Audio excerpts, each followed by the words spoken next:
اعوذ باللہ من الشیطان الرجیم بسم اللہ الرحمن الرحیم اللہم صلی علی سیدنا مولانا محمد وبارک وسلم وصلی علیہ. ابو حنیفہ رضی اللہ تعالی عنہ عن حماد عن مجاہد انہ صحب عبداللہ بن عمر رضی اللہ تعالی عنہما من مکہ الى المدینہ. عبداللہ ابن عمر من مکہ الى المدینہ فصلى ابن عمر على راحلته قبل المدینہ یؤمع ایماء إلا المكتوبة والوتر فإنه كان ينزل لهما عن دابته. قال فسألته عن صلاته على راحلته ووجهه إلى المدينة فقال لي كان رسول الله صلى الله عليه وسلم يصلي على راحلته تطوعا حيث كان وجهه يؤمع إيماء. یہاں سے مسئلہ بیان ہو رہا ہے کہ سواری پر کون کون سی نماز پڑھی جا سکتی ہے اور کون کون سی نہیں ہوتی سواری پر. تو اس بات میں تو کسی کا اختلاف نہیں ہے کہ عذر کی حالت میں تو فرضی نماز ہو، واجب نماز ہو، سنت ہو، نفل ہو، سواری پر یا جو ہے جیسے بھی ممکن ہو عذر میں وہ نماز جائز ہے. مثال کے طور پر آپ ایسی جگہ پہ ہیں جہاں زمین پر کیچڑ ہی کیچڑ ہے، پانی ہی پانی ہے، سیلاب ہے، فلڈ ہے، آپ نماز نہیں پڑھ سکتے زمین پر، یا بندہ بیمار ہے وہ نیچے نہیں اتر سکتا، یا شیر چیتا ہے جو جس سے خطرہ ہے، یا نیچے سانپ ہے، کوئی ایسی چیز ہے، یا نیچے گندگی ہے، آپ نماز نہیں پڑھ سکتے، تو پھر تو فرضی، نفلی، وتر ہر قسم کی نماز ہو جاتی ہے. اس میں اختلاف نہیں ہے. اختلاف اس میں ہے کہ فرضی نماز یا وتر کی نماز یا نفل کی نماز میں کون سی نماز سواری پر ہوتی ہے، کون سی نماز سواری پر بغیر عذر کی ہوتی ہے. احناف کا مذہب یہ ہے، اس لیے امام ابو حنیفہ رحمۃ اللہ علیہ یہ دلیل لائے حدیث پاک کی کہ فرضی نماز اور وتر جو واجب ہے یہ سواری پر نہیں ہوتا. نفل نماز جو ہے یہ عذر کے ساتھ ہو یا بغیر عذر کے ہو یہ سواری پر ہو جاتی ہے.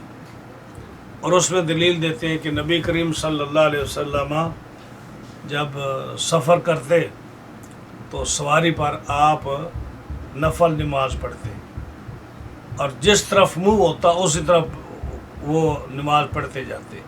صرف نفلوں میں جب سواری پر آدمی ہو تو مسئلہ یہ ہے کہ جب وہ تکبیر تحریمہ کہنے لگے اس وقت کعبے کی طرف منہ کر لے اور اللہ اکبر نیت کر کے کہہ لے. اس کے بعد جس طرف سواری کا منہ لگے، گاڑی ہو، گھوڑا ہو، گدھا ہو، کھچر ہو، ٹانگا ہو، کوئی بھی چیز ہو، جس طرف اس کا منہ جائے وہ نفلی نماز پڑھ سکتا ہے. اور اس میں سجدہ رکوع کی ضرورت نہیں ہے، صرف یہ ہے کہ رکوع میں سر جھکائے تھوڑا سا اور سجدے میں تھوڑا اس سے زیادہ جھکا لے. اس کے بعد وہ گاڑی ڈرائیو کرے، بریک لگائے، جو مرضی کرے، اس نماز میں کوئی فرق نہیں آتا. لیکن اس کے ساتھ احتیاط ضروری ہے کہ اتنا صوفی نہ بنے کہ وہ جو ہے نا نماز اس طرح ادا کرے جس طرح وہ مسجد میں کھڑا ادا کر رہا ہے، کہ سواری کا خیال نہ کرے، آدمی گاڑی کے نیچے آتے جائے، ہاں جی، لوگوں کی پراپرٹی کو توڑتا چلا جائے. ایسی اگر ایسی بات ہے نا تو اس کو نفل پڑھنے کی ضرورت ہی نہیں ہے. اس کے لیے بہتر یہ ہے کہ وہ تسبیح پڑھتا جائے، سبحان اللہ پڑھتا جائے. ہاں جی، تو وہ رکوع وہ اس طرح اگر اس نے اس طرح نماز پڑھنی جیسے مسجد میں پڑھتے ہیں، کوئی بھی آدمی روڈ پر جو ہے نا اس سے نہیں بچ سکے گا. ہاں جی، تو اس لیے جو ہے وہ آدمی جس کو مسئلے کا پتہ ہو، اشاروں سے نفل پڑھ سکتا ہو اور ٹریفک کا خیال کرے، اپنی ساری پابندی کے ساتھ کسی کو نقصان نہ پہنچنے کا اندیشہ ہو، وہ اگر یہ شوق کرنا چاہے کہ سواری پر نفل پڑھ دے تو پڑھ دے. ورنہ آج کل کے دور میں اگر گاڑی چلائے گا تو جو نماز کی حالت میں اگر وہ جو نماز کی طرف کرے گا تو بڑا نقصان ہوگا. تو نفل پڑھنے سے زیادہ لوگوں کی جان مال کا تحفظ ضروری ہے، تو اس لیے یہ کوئی بہت ضروری بات نہیں ہے۔ ہاں اگر کوئی ایسا اس کو تجربہ ہے یا وہ گاڑی بھی اچھی چلاتا ہے اور اس کو کسی کو نقصان بھی نہیں دیتا اور اس کو مسئلے کا پتہ ہے کہ اشاروں سے نماز پڑھنی ہے، وہ نفل نماز پڑھ لیں۔ آج اختلاف یہ ہے کہ امام شافعی رحمۃ اللہ علیہ کے نزدیک اور دیگر امام مالک اور احمد کے نزدیک، ان کے نزدیک جو ہے وطر سواری پر پڑھ سکتا ہے۔ ہم یہ کہتے ہیں، امام اعظم ابو حنیفہ رحمۃ اللہ علیہ وہ فرماتے ہیں کہ نہ فرض پڑھ سکتا ہے سواری پر، نہ وطر پڑھ سکتا ہے، کیونکہ فرض ہے اور وطر جو ہے یہ واجب ہے، تو واجب اور فرض نماز جو ہے یہ سواری پر نہیں پڑھ سکتا۔ امام شافعی رحمۃ اللہ علیہ اور دیگر ائمہ جو ہیں وہ یہ کہتے ہیں کہ جو وطر ہیں یہ بھی نفلوں کی طرح ہیں، اس لیے یہ پڑھ سکتے ہیں۔ اب جو ہے ہماری امام صاحب رحمۃ اللہ علیہ کی دلیل یہ ہے، ایک دلیل تو یہ ہے کہ آپ کہتے ہیں کہ عبداللہ بن عمر رضی اللہ تعالیٰ عنہما سے یہ حدیثیں مروی ہیں کہ نبی کریم صلی اللہ علیہ وسلم وطر کی نماز کیسے پڑھتے تھے۔ ان سے دو قسم کی حدیثیں مروی ہیں۔ کچھ حدیثیں وہ مروی ہیں عبداللہ بن عمر سے کہ نبی کریم علیہ السلام نے نفل بھی سواری پر پڑھے اور وطر بھی سواری پر پڑھے، فرض آپ نے زمین پر پڑھے، سمجھ آئی۔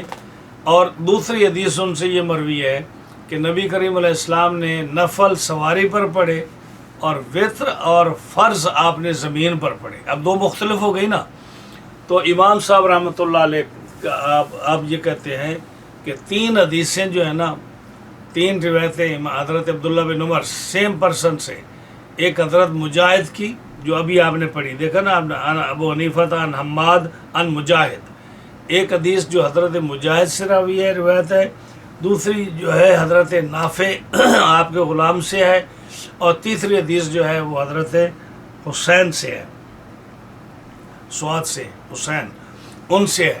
یہ تینوں حدیثیں جو ہیں یہ ہیں کہ عبداللہ بن عمر رضی اللہ تعالیٰ عنہ فرماتے ہیں کہ رسول اللہ صلی اللہ علیہ وسلم نے وطر اور فرضوں کی نماز زمین پر پڑھی اور نفلوں کی نماز آپ نے سواری پر پڑھی۔ تو جب عبداللہ بن عمر سے تین حدیثیں، تین روایتیں، تین مختلف آدمیوں سے مروی ہے کہ آپ نے سواری پر وطر نہیں پڑھے، نفل پڑھے ہیں، فرض اور وطر زمین پر پڑھے ہیں، تو امام صاحب رحمۃ اللہ علیہ فرماتے ہیں کہ وطروں کی نماز زمین پر ہوگی، سواری پر نہیں ہوگی۔ اور عبداللہ بن عمر نے جو کہا کہ وطروں کی نماز جو ہے آپ صلی اللہ علیہ وسلم نفلوں پڑھتے تھے سواری پر، یہ اس وقت ہے جب وطر فرض نہیں تھے، واجب نہیں تھے، یا وطروں کے ابتدائی دور میں جب نبی کریم علیہ الصلوۃ والسلام نے ان پر بہت زیادہ پابندیاں نہیں لگائی تھی۔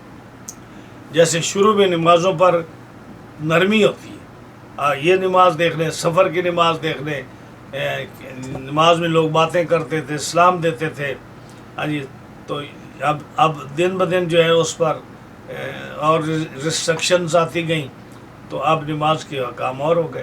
تو اسی طرح فطروں میں شروع میں اتنی سختی نہیں تھی، تو بعد میں جو ہے اس لیے عبداللہ بن عمر کی پہلی احادیث جو ہیں ان میں ہے کہ آپ سواری پر نفل وطر پڑھتے تھے اور نفل بھی، لیکن جو حدیثیں حضرت مجاہد سے، نافع سے اور حضرت حسین سے مروی ہیں، ان تینوں میں آتا ہے کہ وہی عبداللہ بن عمر جو ہے ان کی روایت ہے کہ آپ سواری پر پڑھتے تھے، انہی سے ہے کہ آپ صلی اللہ علیہ وسلم زمین پر پڑھتے تھے۔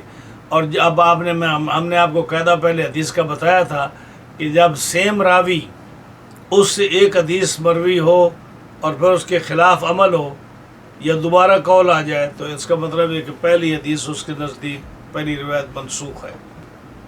تو حناف کے نزدیک سواری پر وطر نہیں ہوتے۔ ایک یہ مسئلہ ہے۔ دوسرا مسئلہ اس میں یہ ہوگا کہ وطر فرض ہیں، واجب ہیں یا نفل ہیں۔ وطر واجب ہیں، فرض ہیں، واجب ہیں یا نفل ہیں۔ دوسرا یہ مسئلہ ہے۔ امام اعظم ابو حنیفہ رحمۃ اللہ علیہ ان کے نزدیک جو وطر ہیں یہ واجب ہیں، اور دیگر ائمہ کے نزدیک وطر نفل ہے۔ دوسرا یہ اختلاف ہے۔ ہماری دلیل یہ ہے، امام صاحب رحمۃ اللہ علیہ فرماتے ہیں کہ حدیث پاک میں آتا ہے، آگے آپ پڑھیں گے اسی کتاب میں، کہ ان اللہ تعالیٰ زادکم، اللہ تعالیٰ نے فرائض پر ایک اور نماز ایکسٹرا فرض کی ہے، زیادہ کی ہے۔ فرائض پر یعنی فرائض آپ پڑھتے ہیں نا، عشاء کے فرض، تو فرائض پر اللہ تعالیٰ نے ایک اور نماز زائد کی ہے۔ یہ امام صاحب کی دلیل ہے۔ آپ فرماتے ہیں کہ یہ جو حدیث سے ثابت ہے کہ وطر کی ایک نماز اور اللہ تعالیٰ نے فرضوں پر زیادہ کی ہے، تو یہ قرآن کی آیت تو نہیں ہے نا جس میں وطروں کا حکم ہے؟ قرآن کی آیت نہیں ہے نا۔ جب قرآن کی آیت نہیں ہے تو نص قطعی نہ ہوئی، تو فرض ثابت ہوتا ہے نص قطعی سے، اس لیے وطر جو ہے یہ فرض نہیں ہے۔ سمجھ آئی؟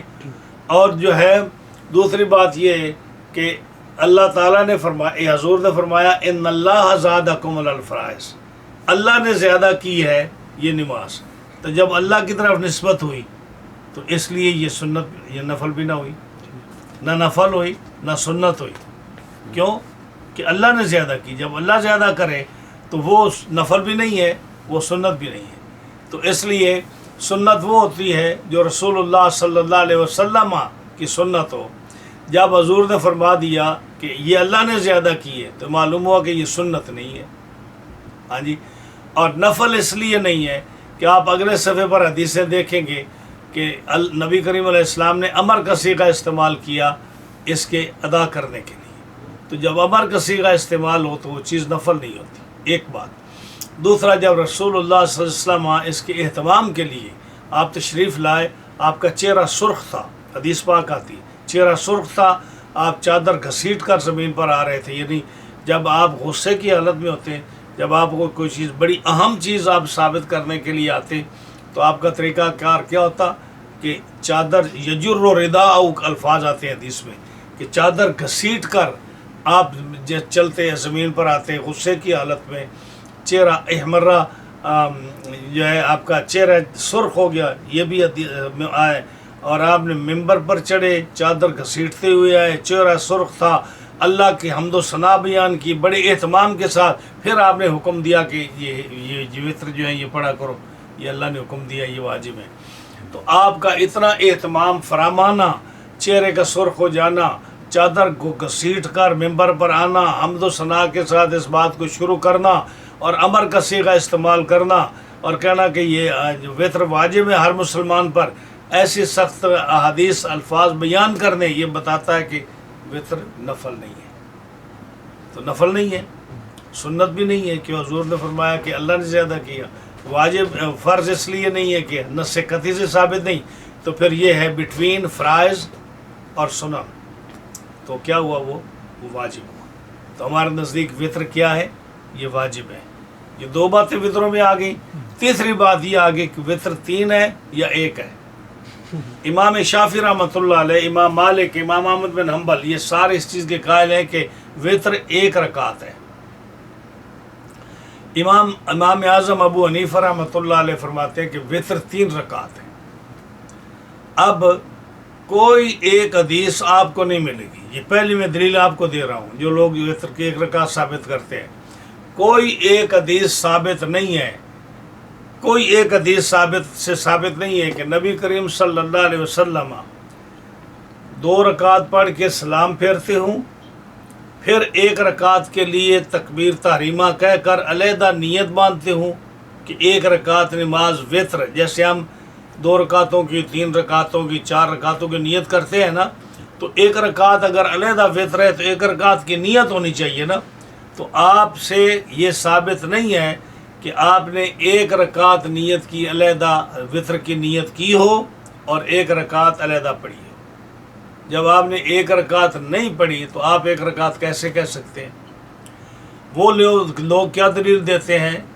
وہ کہتے ہیں کہ جی آپ حدیثیں ساری حضور کی تہجد کی حدیثیں اٹھا کر دیکھ لو، اس میں آتا ہے کہ آپ نفل پڑھتے رہتے، ہاں جی، جب آپ محسوس کرتے کہ پاؤں پھٹنے لگی ہے تو آپ 1 رکعت اور ملا لیتے ساتھ اور ان کو وطر بنا دیتے۔ یعنی کیا مطلب کہ آپ 2 رکعت نفل پڑھتے تہجد کی، 2 رکعت پڑھتے، جب وہ 8 پڑھ لیتے یا 10 پڑھ لیتے یا 12 پڑھ لیتے، ہاں جی، تو اس کے بعد جب آپ محسوس کرتے کہ اب فجر ہونے لگی ہے، تو وطر کس کو کہتے ہیں؟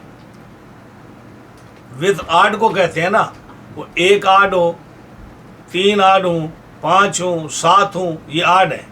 تو آپ کیا کرتے، جب 2 رکعتیں آپ پڑھتے، اب 2 کے بعد آپ نے جو وطر کرنا ہے تو 1 رکعت کو مائنس تو نہیں کر سکتے کہ 2 پڑھی ہیں تو اس کو 1 کو مائنس کریں اور اس کو وطر بنائیں، تو لازمی آپ آڈ کس طرح بناتے، اس کو وطر کس طرح بناتے کہ 2 کے بعد 1 ملانی ہے، تب بھی آڈ ہوتی نا، تو آپ 2 رکعت کے بعد 1 ملا لیتے، سلام نہیں پھیرتے درمیان میں، جب سلام نہیں پھیرا تو وہ 1 کیسے ہو گئی، وہ تو 3 ہوئی۔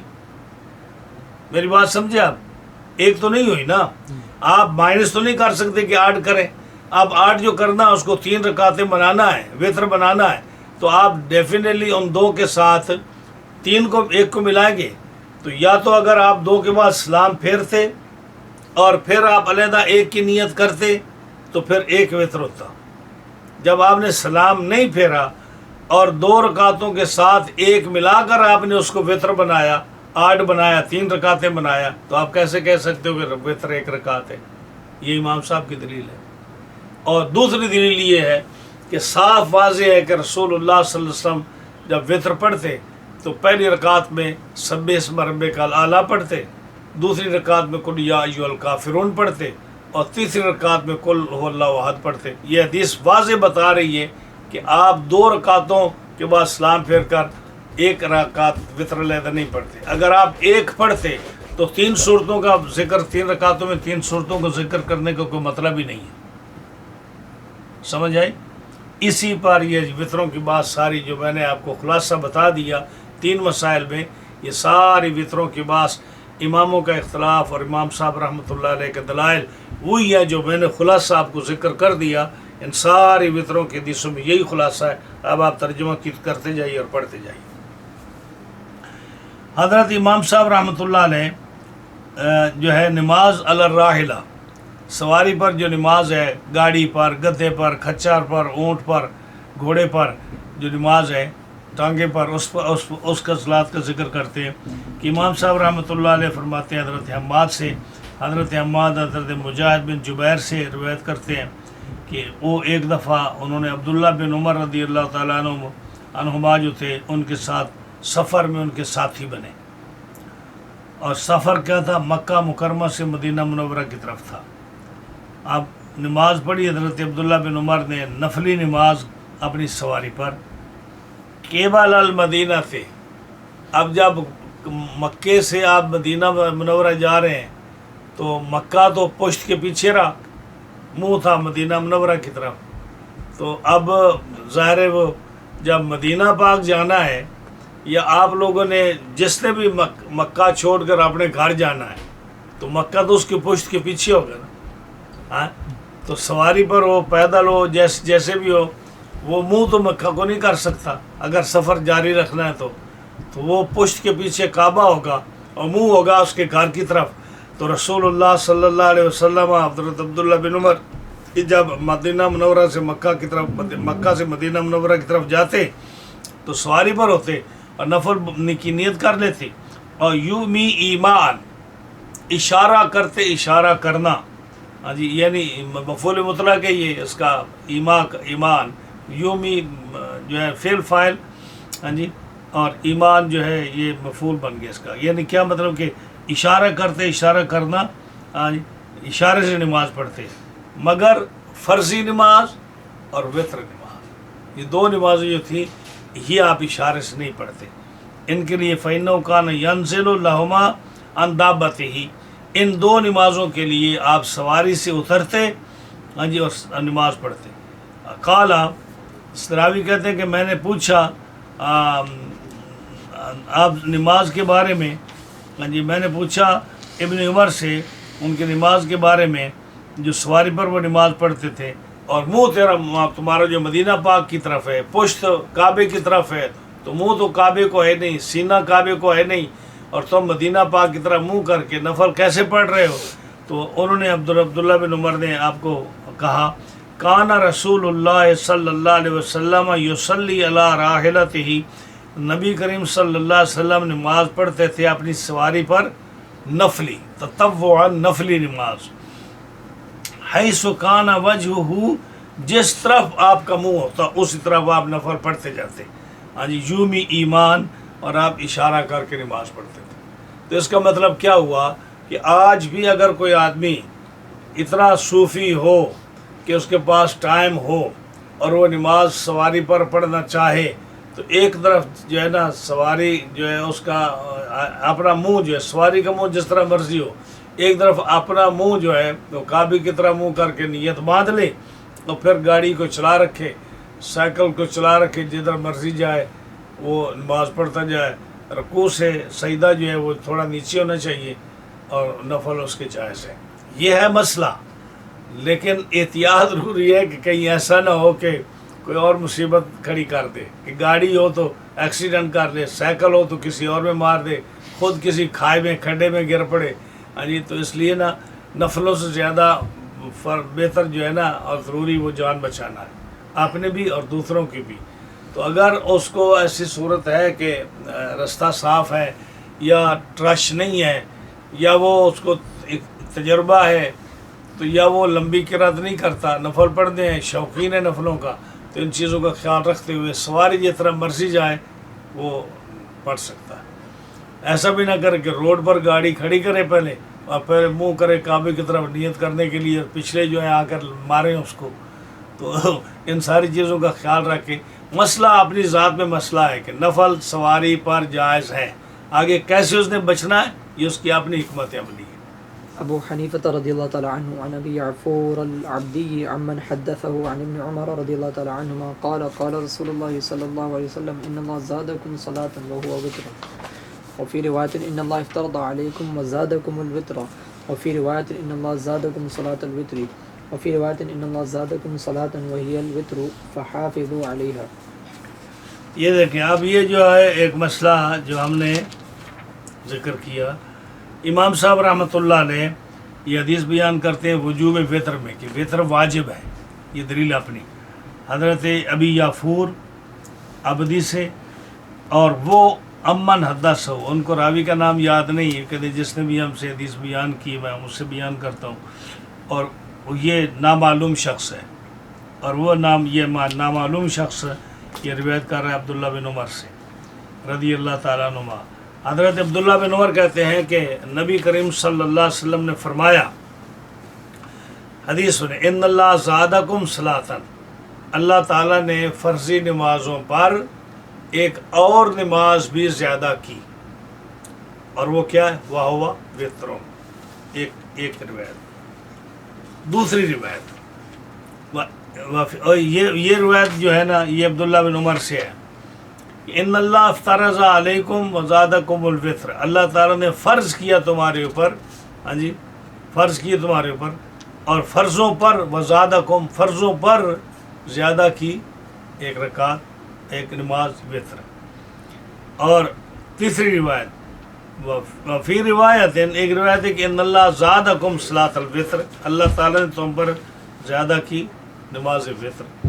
ایک اور چوتھی روایت، ان اللہ زادکم صلاۃً، اللہ تعالیٰ نے تمہارے پر زیادہ کی ایک نماز، وہی الوتر، اور وہ کون سی ہے؟ وتر، فحافظوا علیہا، اس نماز کی حفاظت کرو۔ اب دیکھیے یہ چار روایتیں آئی ہیں، اس میں جو ہے نا اس حدیث میں ثابت یہ کرنا چاہتے ہیں کہ یہ وتر جو ہے یہ واجب ہے، یہ فرض ہے، ہاں جی۔ تو دوسرے اماموں کا مذہب جو ہے نا وہ امام صاحب سے مختلف ہے۔ امام صاحب فرماتے ہیں کہ یہ فرض نہیں، جیسے میں نے پہلے ذکر کیا کہ اگر فرض ہوتے تو فرض کے لیے تو قرآن کی آیت چاہیے نا، تو قرآن مجید کی آیت نہیں ہے، یا حدیث متواترہ چاہیے، حدیث قطعی جو جس کو آپ کہتے ہیں کہ کیا بولتے ہیں اس کو، یقین کا فائدہ دیتی، قطعی دلالت چیز جو ہوتی ہے، یعنی یقین کا فائدہ دیتی، ہاں، یعنی جو یقین کا فائدہ دے، ہاں جی۔ تو دلیل قطعی نہیں ہے، یعنی نہ حدیث متواترہ ہے نہ قرآن کی آیت ہے، تو فرض تو ثابت ہوتا ہے قرآن مجید کی آیت سے، تو اس لیے یہ تو فرض تو ہے نہیں۔ نفل اس لیے نہیں ہے کہ یہ دیکھ لیں اللہ فرماتا ہے، حضور فرماتے ہیں ان اللہ زادکم، جو اللہ زیادہ فرمائے، یا ان اللہ افطرض، اللہ نے فرض کیا، تو یہ الفاظ جو ہے نا یہ نفلوں کے لیے نہیں ہوتے۔ اور پھر جو ہے حدیثیں جو آپ حاشی میں دیکھ لیں کہ اس میں فرمایا الوتر واجب علی کل مسلم ہے، جب واجبن کا لفظ آیا تو نفل تو نہیں ہوا۔ الوتر حق فمن لم یوتر فلیس منا، وطر حق ہے، اور جو آدمی جو ہے وطر نہ پڑھے وہ ہماری امت میں سے نہیں ہے، ہمارے طریقے پر نہیں ہے۔ کتنے سخت الفاظ ہیں، ہاں جی۔ یا فرمایا کہ من نام عن الوطر و ناسیہ، جو سو جائے وطر نہ پڑھ سکے یا بھول جائے، فلیصلی اذا اصبح او ذکرہ، وہ جب صبح ہو جائے یعنی قضا ہو جائے یا یاد جب اس کو آئے تو اس کی قضا کرے، وہ پڑھے۔ اگر نفل ہوں تو نفلوں کی تو قضا نہیں ہوتی اگر نفل رہ جائے تو اس مطلب ہے کہ یہ وطر جو ہے فرض بھی نہیں نفل بھی نہیں، سنت اس لیے نہیں کہ نبی کریم علیہ السلام نے فرمایا کہ اللہ تعالیٰ نے فرض کی ہے، تو سنت کیسے ہوئے؟ اب جو ہے فرض بھی نہیں، نفل بھی نہیں، سنت بھی نہیں، تو یہ ہوگا بٹوین سنت اینڈ فرض، اور وہ کیا ہے؟ واجب، جس پر یہ طریق بھی سچی آتی ہے کہ اللہ نے فرض کیے تو اللہ نے زیادہ کیے، تو یہ فرض نہ ہوئے، واجب ہوئے، اور اس کی نبی کریم علیہ السلام نے زیادہ تاکید فرمائی تو یہ کیا ہوئے؟ یہ واجب ہوئے۔ تو جب واجب ہوئے تو اب ان کی قضا لازمی ہے، وطروں کی قضا نہیں ہے، نفلوں کی قضا نہیں ہے، وطروں کی قضا ہے۔ مجھے پچھلے ہفتے ایک آدمی نے مسئلہ پوچھا کہ یہ فلاں صاحب عالم جو ہے نا وہ کہتے ہیں اس کا کوئی ثبوت نہیں ہے کہ وطروں کی قضا کی جائے۔ وطروں کا یہ قضا اگر ہو جائے، وطر قضا ہو جائے تو اس کو پڑھنے کا کوئی ثبوت کہیں نہیں ہے، کسی عالم نے نہیں لکھا۔ اور میں حیران ہوں کہ یہ حدیثیں بتا رہی ہیں کہ جو آدمی وطر رہ جائیں جس کے یا قضا ہو جائیں یا سو جائے وہ وطروں کی قضا کرے، حدیث بتا رہی ہے، بہار شریعت میں یہ بات موجود ہے۔ اسی طرح جو فقہ کی کتابیں سب کے اندر یہ کتاب موجود ہے کہ وطر جو ہے ان کی قضا لازمی ہے اور یہ ضروری ہے۔ تو یہ کیسے کہہ سکتے ہیں جی کہ وطروں کا ذکر کہیں نہیں آیا؟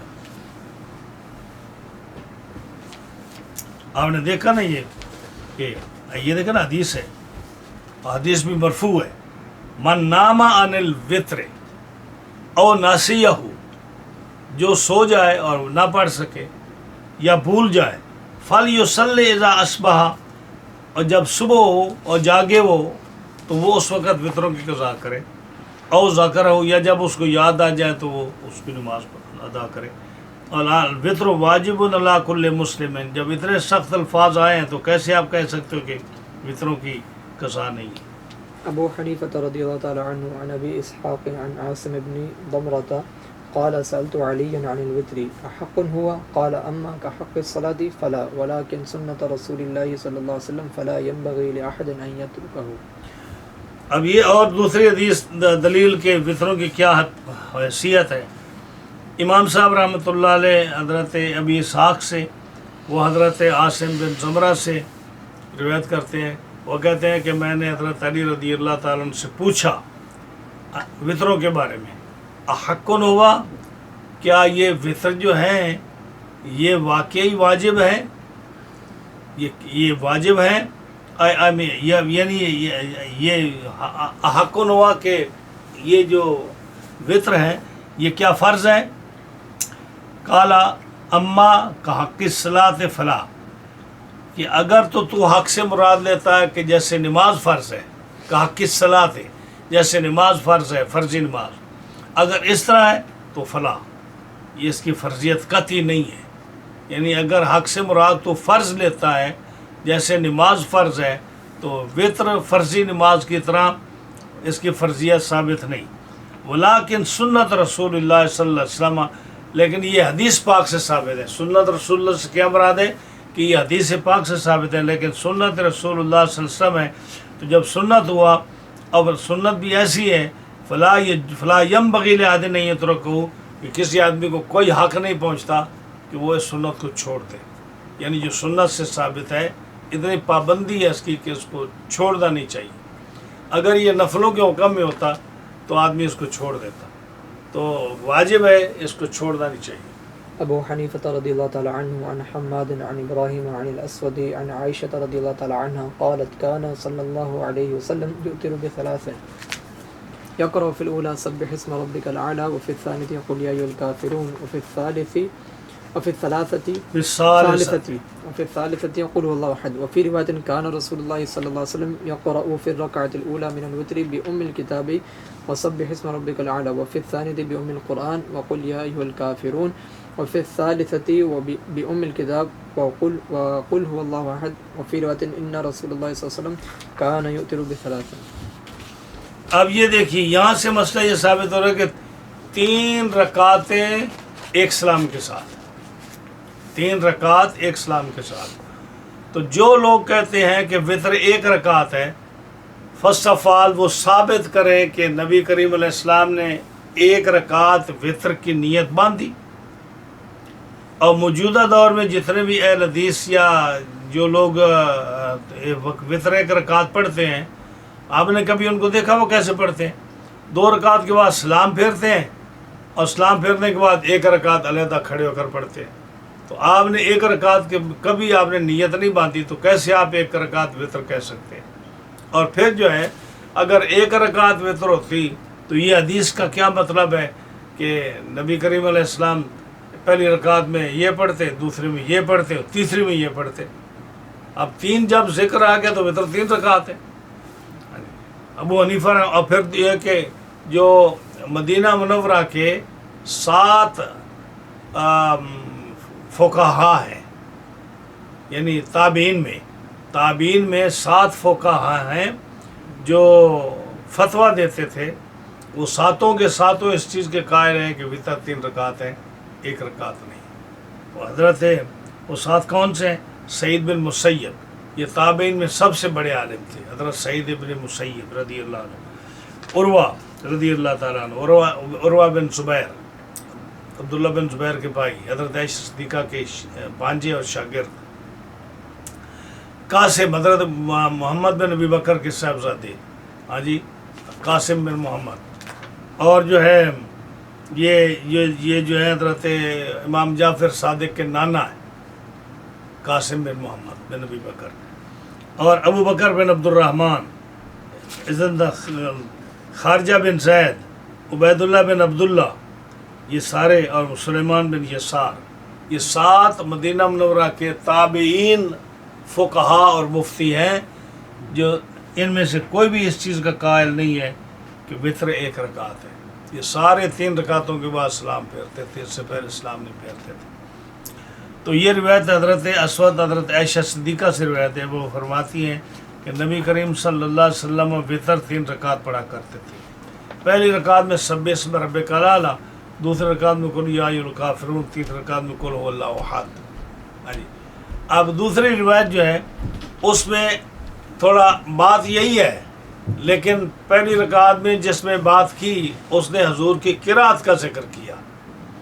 دوسرے جو دوسری روایت ہے اس میں انہوں نے پوری نماز کا ذکر کیا کہ پہلی رکعت میں آپ فاتحہ پڑھتے، فاتحہ کے ساتھ سبح اسم ربک الاعلی پڑھتے، دوسری رکعت میں فاتحہ پڑھتے، فاتحہ کے ساتھ قل یا ایھا الکافرون پڑھتے، تیسری رکعت میں فاتحہ پڑھتے، فاتحہ کے ساتھ قل ھو اللہ احد پڑھتے. اب طریقہ تو یہی ہے پڑھنے کا، لیکن جب ہم آپ سے پوچھیں جی آپ نے جو 2 رکعتیں پڑھی تھی آپ نے اس میں کون سی سورت پڑھی، تو آپ فاتحہ تو نہیں بتائیں گے نا.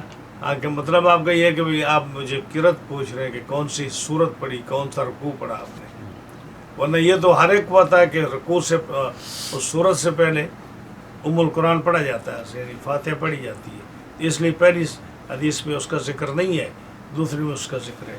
اور ایک روایت میں ہے کہ رسول اللہ صلی اللہ علیہ وسلم پہلی رکعت میں، وطروں کی پہلی رکعت میں الکتاب یعنی فاتحہ کے ساتھ سبح اسم ربک الاعلی پڑھتے، دوسری رکعت میں القرآن یعنی فاتحہ کے ساتھ قل یا ایھا الکافرون پڑھتے، تیسری رکعت میں الکتاب یعنی الکتاب کہتے ہیں نام ہے سورۃ فاتحہ کا، کہ فاتحہ کے ساتھ قل ھو اللہ احد پڑھتے.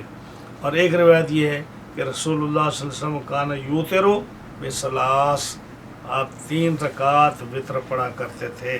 باقی ساری آشیبہ یہ باتیں یہ جو میں نے آپ کو ذکر کی وہی ہیں کہ باقی ایک سلام کے ساتھ 3 رکعتیں پڑھتے، درمیان میں 2 شفع یعنی 2 رکعتوں کے بعد سلام نہیں پھیرا کرتے تھے. جی یہ جو باقی ائمہ حضرات ہیں، امام شافعی، امام مالک اور امام احمد بن حنبل، تو یہ لوگ کیا دلیل لیتے ہیں کہ ایک وتر؟ یہ دلیل یہ لیتے ہیں کہ نبی کریم صلی اللہ علیہ وسلم جب نفل پڑھتے، تہجد کے وہ نفل جہاں بھی آپ پڑھیں نا سارے میں، تو ان راتوں میں آتا ہے کہ آپ 2 پڑھتے رہتے، 2 پڑھتے رہتے، 2 پڑھتے رہتے. جب محسوس کرتے کہ فجر ہونے لگی ہے تو آپ 1 رکعت، 1 وتر، 1 رکعت ساتھ ملا کر وتر بنا لیتے. تو جو آپ نے کہ 1 رکعت وتر بنا لیتے، اس سے انہوں نے سمجھا کہ وتر 1 رکعت، باقی تو نفل تھے، باقی نفل ہے اور وتر 1 رکعت. ٹھیک. تو ہماری دلیل یہ ہے کہ وتر کہتے ہیں 8 کو، تو 8 کو تو 3 بھی ہیں، 5 بھی ہیں، 7 بھی ہیں، ایک تو نہیں صرف 8 نا، 3 بھی 8 ہیں. اس لیے آپ حدیثوں میں پڑھیں نا تو کہیں آتا ہے کہ 3 رکعت وتر ہے، کہیں آتا ہے 1 رکعت وتر ہے، کہیں آتا ہے 5 رکعت وتر ہے، کہیں آتا ہے 7 رکعت وتر ہے. تو اب یہ 7 کو بھی بھول گئے، 5 کو بھی بھول گئے، اور 3 جو ہے جو منیمم ہے اس کو بھی بھول گئے، اور 1 رکعت کو وتر کہتے ہیں. امام صاحب رحمۃ اللہ علیہ کے دلائل جو ہے نا وہ ایسے مضبوط اور قوی ہیں کہ ان کے ساتھ کوئی آدمی رد نہیں کر سکتا. یہی داتا صاحب نے لکھا نا کہ امام صاحب کا جو اجتہاد ہے وہ اتنا مضبوط ہے کہ اس میں آپ جیسے نبی غلطی نہیں کرتا، اسی طرح جس کو نبی صلی اللہ علیہ وسلم نے اٹھا کر اپنی گود میں لے کے جا رہے وہ اس سے بھی غلطی نہیں ہوتی. اللہ نے ان کو بھی ایسا محفوظ فرمایا. ابو حنیفہ رضی اللہ تعالی عنہ عن زبید بن الحارث الیأمی عن ابی عمر عن عبد الرحمن بن ابزی رضی اللہ تعالی عنہ قال كان رسول الله صلى الله عليه وسلم يقرأ في وتره سبح اسم ربك الأعلى وقل يا أيها الكافرون وفي الثانية وقل هو الله أحد في الثالثة. وفي رواية أن النبي صلى الله عليه وسلم كان يقرأ في الوتر في الركعة الأولى قل هو الله أحد، وفي الثانية قل للذين كفروا يعني قل يا أيها الكافرون. فهكذا في قراءة ابن مسعود. وفي الثالثة قل هو الله أحد. وفي رواية أنه كان يقرأ في الوتر في الركعة الأولى سبح اسم ربك الأعلى، وفي الثانية قل يا أيها الكافرون، وفي الثالثة قل هو الله أحد. وفي رواية كان يوتر ب3 ركعات يقرأ فيها سبح اسم ربك الأعلى وقل يا أيها الكافرون وقل هو الله أحد. اب یہ دیکھیے اس میں بات وہی ہے کہ 3 رکعتوں میں آپ کیا کیا پڑھتے تھے، لیکن حدیثیں مختلف ہیں. تو پہلی حدیث میں فرمایا امام صاحب رحمۃ اللہ علیہ نے حضرت زبید بن حارث یامی سے، انہوں نے ابی عمر سے انہوں نے عبد الرحمن بن ابزا سے رضی اللہ عنہ، انہوں نے کہا کہ نبی کریم صلی اللہ علیہ وسلم پڑھتے اپنے وطروں میں سبح اسم ربک الاعلی، قل یا ایھا الکافرون، ہاں جی، دوسرے میں یعنی پہلی میں سبح اسم ربک الاعلی اور قل یا ایھا الکافرون دوسری میں، اور قل هو اللہ احد ثالثہ تیسری رکعت میں. ہاں جی، ایک روایت میں ہے کہ نبی کریم صلی اللہ علیہ وسلم پڑھتے پہلی وطروں میں پہلی رکعت میں سبح اسم ربک الاعلی، اور دوسری رکعت میں قل للذین کفروا یعنی کافروں کے لیے، یہ نا قل یا ایھا الکافرون، یہ کافروں کے لیے آپ ان کو سنا کر کہتے او کافرو، جن کی تم عبادت کرتے ہو ان کی ہم نہیں کرتے، جن کی ہم کرتے ہیں تم نہیں کرتے. ہاں جی، تو تمہارے لیے تمہارا دین، میرے لیے میرا دین. تو اس سورت کا نام کافرون ہے، لیکن انہوں نے کیا کہا کہ آپ یہ خطاب کن کو کرتے، قل للذین کفروا، یعنی دوسری رکعت میں آپ کافروں کو خطاب کرتے کہ اے کافرو ہم تم کو فالو نہیں کرتے، تم ہمیں نہیں کرتے، تمہارے لیے تمہارا دین، میرا لیے میرا دین. تو اس لیے کہا کہ دوسری رکعت میں قل للذین کفروا یعنی قل یا ایھا الکافرون پڑھتے. اور اسی طرح ابن مسعود کی قرأت میں ہے، ہاں جی، جو ابن مسعود کی قرأت ہے نا اس میں یہ ہے قل للذین کفروا قل یا ایھا الکافرون لا اعبد ما تعبدون، یہ مطلب ذکر کرنے کا. اور جو ہے ابن مسعود میں تیسری رکعت میں قل هو اللہ احد پڑھتے. ایک روایت میں ہے کہ انہ کان یقرأ فی الوتر، وطروں کی پہلی رکعت میں سبح اسم ربک الاعلی، دوسری رکعت میں قل یا ایھا الکافرون، تیسری رکعت میں قل هو اللہ احد.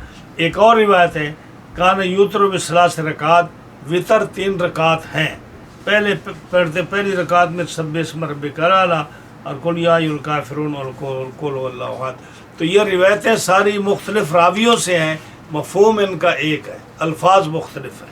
ابو حنیفہ رضی اللہ تعالی عنہ عن ابی سفیان عن ابی نضرۃ عن ابی سعید رضی اللہ تعالی عنہ قال قال رسول اللہ صلی اللہ علیہ وسلم لا فصل فی الوتر۔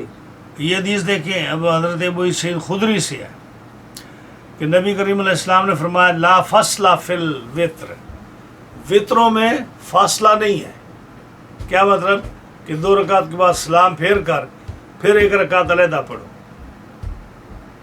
یہ فاصلہ نہیں ہے کہ جیسے تم جو ہے نا 2 رکعتیں پڑھنے کے بعد سلام پھیرو اور اس کے بعد پھر تم جو ہے نا 1 رکعت کھڑے ہو کر پڑھو، یہ نہیں ہے، ایسے نہیں ہے۔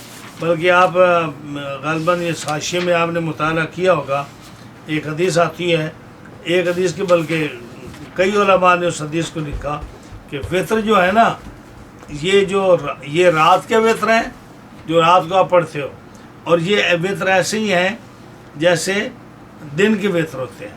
اور دن کے وطر کون سے ہیں؟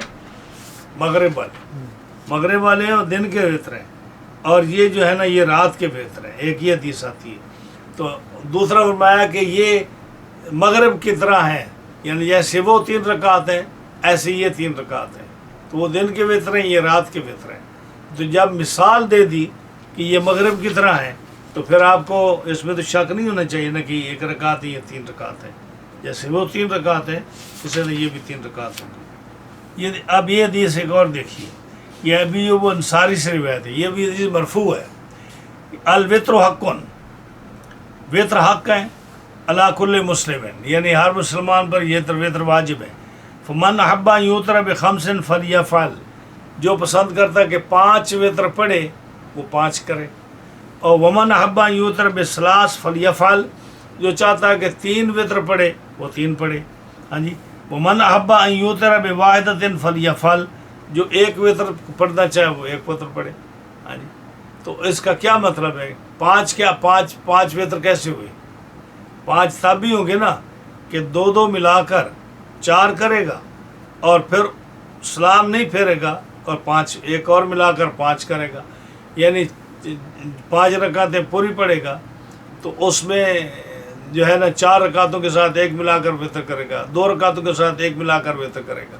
ہاں جی، تو اسی طرح جو ہے نا اب 5 کا کوئی نام ہی نہیں لیتا۔ اس طرح 7 کی حدیث بھی آتی ہے، اس کو کوئی نام ہی نہیں لیتا۔ تو ایک کی طرف دوڑتے ہیں کہ جس میں سہولت ہی سہولت ہے، کہ ایک پڑھی اور بھاگ گیا۔ حضرت یہ تحاوی نے ذکر کیا ابی بکرہ سے، انہوں نے ابی داؤد سے، انہوں نے ابی خالد سے، کہتے ہیں کہ سال تو ابو العالیہ تھا، میں نے ابو العالیہ سے پوچھا وطروں کے بارے میں، فقال علمنا اصحاب رسول اللہ صلی اللہ علیہ وسلم، ہمیں رسول اللہ صلی اللہ علیہ وسلم کے صحابہ نے یہ بات سمجھائی، سکھائی کہ ان الوطر مثل صلاۃ المغرب، کہ وطر جو ہے یہ مغرب کی نماز کی طرح ہے۔ ھذا وطر اللیل و ھذا وطر النہار، یہ جو وطر ہیں رات کے، یہ رات کی نماز رات کے وطر ہیں، اور وہ جو مغرب کے ہیں وہ دن کے وطر ہیں۔ تو جب صاف حدیث یہ بتا رہی ہے کہ صحابہ رسول نے ہمیں یہ سکھایا کہ یہ مغرب کی نماز کی طرح ہیں، وہ دن کے وطر ہیں، یہ رات کے وطر ہیں، تو جیسے وہ 3 ہیں یہ بھی 3 ہیں۔ کتنے دلائل ہیں اس بات پر کہ وطر 3 رکعت ہے۔ ابو حنیفہ رضی اللہ تعالی عنہ عن عبد الله عن ابن عمر رضی اللہ تعالی عنہما قال سمعت رسول اللہ صلی اللہ علیہ وسلم يقول الوتر اول اللیل مسخطة للشیطان واکل السحور مرضات الرحمن۔ اب یہ ایک مسئلہ یہاں سے اور آتا ہے کہ وطر، اب یہ تو پتہ چل گیا کہ وطر 1 رکعت ہیں، 5 رکعت ہیں، 3 رکعت ہیں۔ ہمارے نزدیک 3 رکعت ہیں اور دوسروں کے نزدیک 1 رکعت ہے۔ اب ایک مسئلہ اور ہے کہ یہ اس کا ٹائم کیا پڑھنے کا۔ ہاں جی، ہمارے نزدیک آپ پہلی رات کو بھی پڑھ سکتے ہیں جب وقت شروع ہو، آپ مڈل رات میں بھی پڑھ سکتے ہیں، آپ آخری رات میں بھی پڑھ سکتے ہیں، ہمارے نزدیک یہ ہے۔ لیکن افضل جو ہے وہ آخری رات میں پڑھنا ہے، کیونکہ آخری رات میں جب آپ قرآن مجید کی تلاوت کریں تو رحمت کا نزول ہوتا ہے۔ آپ جب اس میں جب سارے سوئے ہوئے ہو اس وقت آپ قرآن کریم کی تلاوت کر کے وطر پڑھیں نفلوں کے ساتھ تو زیادہ ثواب ہے، لیکن آپ پوری رات میں جس وقت مرضی پڑھ دیں۔ فرمایا ابو حنیفہ رحمۃ اللہ علیہ نے حضرت عبداللہ بن دینار سے، انہوں نے حضرت عبداللہ بن عمر سے کہتے ہیں کہ میں نے سنا رسول اللہ صلی اللہ علیہ وسلم سے آپ فرما رہے تھے الوتر اول اللیل، وطر جو ہے رات کی ابتدا میں پڑھنا یہ شیطان کے لیے مسخطہ، اس کے لیے یعنی اس کو غصہ کرنے والی بات ہے کہ جب آدمی وطر پڑھ لیتا ہے نا اول رات میں، تب شیطان سر رات اس کو غصے رہتا ہے کہ میں نے اس کو نماز چھڑانی تھی رات کی، سلانا تھا اس کو اور اس کو باقی کاموں میں مصروف رکھنا تھا، اس نے نماز پڑھ دی تو میرا اس نے کخ بھی نہیں چھوڑا اس کو۔ تو شیطان کے لیے غصے والی بات ہے اول رات میں وطر پڑھنا۔ واکل السحور، اور صبح کو روزہ رکھنا اور اس وقت کھا لینا، یہ اللہ تعالیٰ کی مرضی اور رضا میں شامل ہے، یعنی اللہ کو راضی کرنے والی بات ہے۔ یہ دو باتیں ذکر کی، ایک کیا کہ اگر کوئی شخص وطر اول رات میں پڑھ لیتا ہے سونے سے پہلے تو اب تو قضا ہونے کا سوال ہی پیدا نہیں ہوتا، جب نماز پڑھ لی تو قضا کا چانس ختم ہو گیا۔ تو اس لیے وطر اول رات میں افضل بہتر اس لیے ہے کہ آدمی پہلی رات میں پڑھ لے تو قضا ہونے کا خطرہ نہیں ہے، اگر سو جائے تو اس وقت زیادہ چانس ہوتا ہے کہ وطر قضا ہو گئے، تو شیطان غصے ہوتا ہے۔ تو اس لیے وطر جو ہے نا، جس آدمی کو یقین نہ ہو، بھروسہ نہ ہو، نیند کا اس کی جو ہے وہ اتنی بے اعتباری ہو کہ نماز ضائع ہو جاتی ہے، وہ پہلی رات میں وطر پڑھ دیا کرے، یہ زیادہ بہتر ہے۔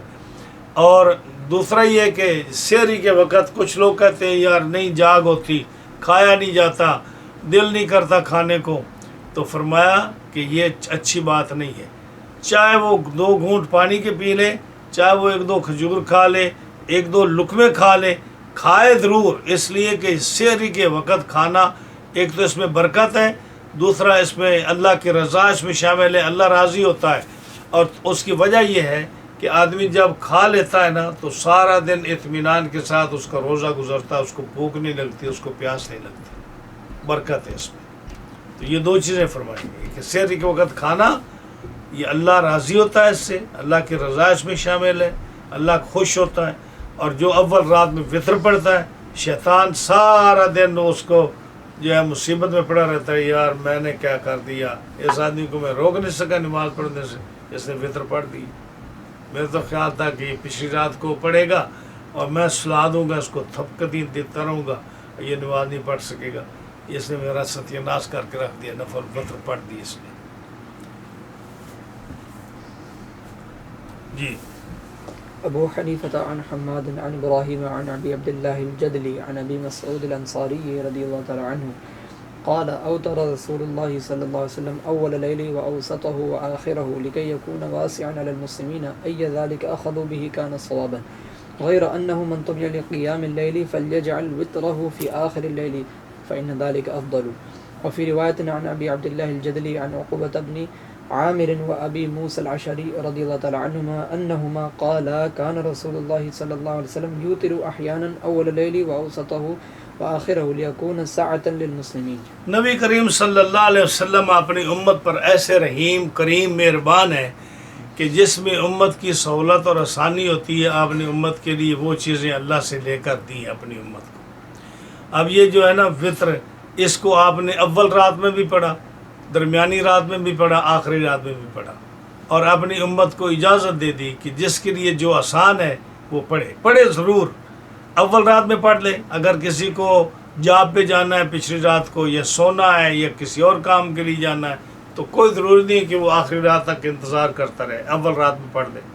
اور اگر کوئی پہلے کوئی اور کام کرنا چاہتا ہے، مڈل میں پڑھنا چاہے مڈل میں پڑھ دے، اور اگر کوئی پچھلی رات کو پڑھنا چاہے پچھلی رات میں پڑھ دے، صرف مسلمانوں کی آسانی کے لیے۔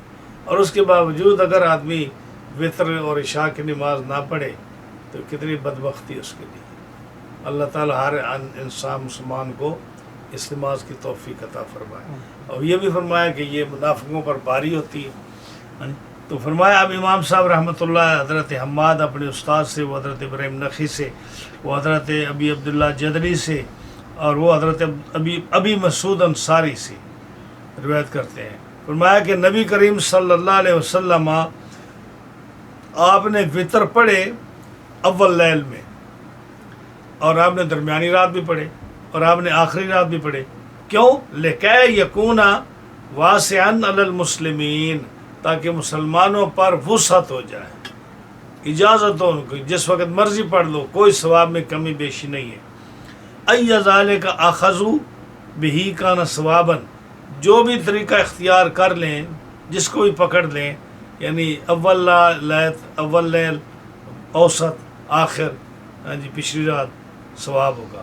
سوائے اس کے انہ من طامع لقیام اللیل فلیجعل الوتر فی آخر اللیل، جو امید رکھتا ہے، امید نہیں، طامع میں نہیں، واسع کا، جو یقین رکھتا ہے، امید نہیں، امید میں تو نماز قضا ہو جاتی ہے، یعنی جس کو یقیناً جاگ ہو جاتی ہے، جو یقین رکھتا ہے، ہاں جی قیام اللیل کے طمع کے لیے، یعنی جو میں پچھلی رات کو ضرور جاگتا ہوں، اس کی عادت ہے، جو یقین رکھتا ہے قیام اللیل کا، تو وہ کیا کرے، فَلْيَجْعَلْ وِتْرَهُ فِي آخِرِ اللَّيْلِ، وہ آخری رات میں، پچھلی رات میں وطر پڑھے، فَإِنَّ ذَلِكَ أَفْضَلُ، کیونکہ وہ افضل ہے۔ افضل کیا ہے کہ پچھلی رات کو قرآن مجید پڑھنا اس کا زیادہ ثواب ہے، جب لوگ سوئے ہوں، ریاکاری نہیں ہوتی، تو اس لیے پچھلی رات کو نماز پڑھنا، کوئی شور غل نہیں ہوتا، سکون ہوتا ہے، اطمینان کے ساتھ آدمی نماز پڑھتا ہے، اس لیے وہ افضل ہے۔ پھر وہ رات کا حصہ بھی افضل ہے کہ اللہ تعالیٰ کی رحمت کا نزول پہلے آسمان پر ہوتا ہے، تو پچھلی رات کی عبادت اللہ کی بارگاہ میں بہت زیادہ قبول ہے۔ بڑی بات یہ کہ ریاکاری اس میں نہیں ہوتی، ہاں جی، کہ یہ نہیں ہوتا کہ بھئی جو ہے مولانا صاحب اتنے نماز بڑی خشوع خضوع سے پڑھ رہے ہیں، اتنی لمبی نماز پڑھ رہے ہیں، تو بیگم ہی گھر ہوتی ہے نا، بیگم تو پتہ ہے کہ میاں صاحب کتنے نیک ہیں اور ان کی کیا حرکات ہیں، ان کے سامنے کیا ریاکاری کرے گا، ان کے سامنے تو جو ہے نا دم نہیں مار سکتا مولانا صاحب بیگم صاحبہ کے سامنے، ہاں جی، کہ ان کو تو پتہ ہے کہ ان کی کیا عادتیں ہیں، کتنا نیک ہے کتنا نہیں۔